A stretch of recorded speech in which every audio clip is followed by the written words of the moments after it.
test, SheiKra. Before we get to the fat test, let's talk about the ride. SheiKra opened back in 2005. And shortly after that, in 2007, it was converted into a floorless roller coaster. This is the sister roller coaster to Griffon at Busch Gardens, Williamsburg. But that one did not open until 2007, and this was the first dive coaster ever to be opened in North America. It also happens to include an Immelmann loop and a splashdown, both the first of its kind.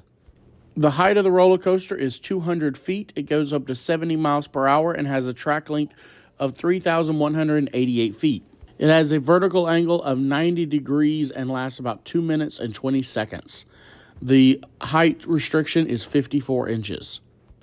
It was originally only supposed to be 160 feet tall, but the executives rejected that, so we ended up making it 200 feet tall, which made it the tallest dive coaster in the world when it opened in 2005. It also happened to be the fastest, but its sister roller coaster did beat it out by going up to 205 feet high and 71 miles per hour. 5 feet higher and 1 mile faster. For awards, it won the Golden Ticket for Best New Ride, ranked at 4th place, which was a 3-way tie in 2005.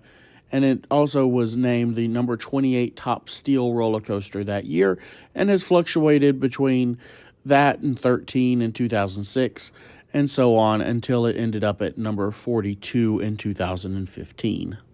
Visually speaking, this is the one ride, this part right here, that terrifies me. Just looking up at it, it is horrifying to watch. Pausing on the edge and then going into this Immelmann, which is a half twist, half loop spin, and then also going into an underground tunnel. It is just one of the scariest looking from the ground up roller coasters. Here we go underground, and then we're going to go up and around, and then there's scoops on the back vehicle, and that causes this. You'll see it in a second, where it causes the splashdown, where it sprays the crowd.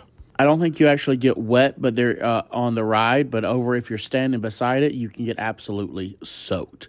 But now that we've gone through the ride, let's see if it passes the fat test. Currently down, but they're going to let me try the test seat. And it does have the 2 here. That means this would be the plus size seat. There we go. I thought I filmed myself in this, but unfortunately I just did not fit properly in the seat at all. It's just too narrow. Just too wide for it. But it is, the shoulder harness comes down and buckles right here.